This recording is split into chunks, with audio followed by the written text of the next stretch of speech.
Siang Pak John, Selamat siang. apa saran Pak John terhadap orang-orang asing yang bekerja di Indonesia?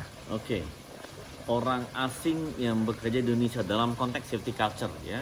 Nah seperti ini, Em, saya sangat menyarankan, ya namanya saran kalau bagus diambil, tidak bagus ya lupakan.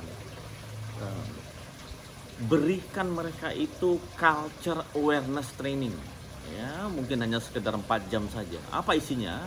Itu memberikan orang-orang asing itu pemahaman seperti apa budaya yang diterima di Indonesia, seperti apa budaya yang tidak diterima di Indonesia, perilaku-perilaku seperti apa contohnya. Nah misalnya nih, kalau kita lagi berjalan menunjuk sesuatu itu dengan kaki itu tidak sopan.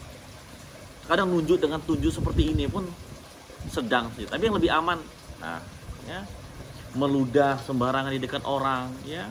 Kemudian kalau kita bicara dengan orang, kalau bahas budayanya orang Jawa itu, kalau kita berbicara sama orang yang, kalau kita lebih tua berbicara dengan orang lebih muda, kadang orang lebih muda itu menunduk kepala dia.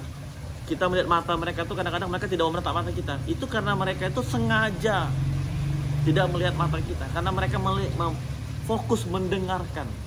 Apalagi kita tuh atasannya, pada saat kita ngomong sama mereka menunduk. Mereka tuh mendengarkan kita ya.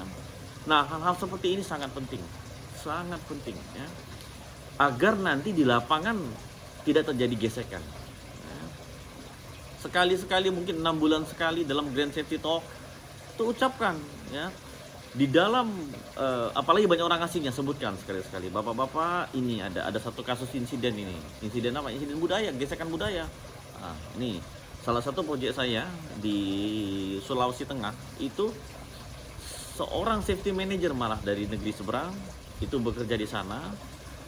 Pada saat kita lagi mau permulaan proyek, jadi sebagian besar itu masih civil work, membuat cakar-cakar untuk pipe rack ya, untuk train. Nah semua masih pekerjaan sivil. Pada saat orang mau sholat, tempat sholat masih sangat terbatas. Jadi mereka sholat itu di bawah-bawah pohon-pohon besar menggunakan koran. Koran-koran itu ditebar mereka habis makan siang, lalu mereka sholat zuhur di situ. Nah, setelah sholat zuhur, safety manager datang jalan-jalan ke lapangan. Dia lihat ada banyak koran-koran ini ya.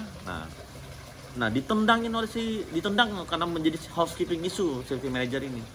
Dan dia tidak sadar bahwa koran ini sebenarnya, di dalam koran ini ada sajadah.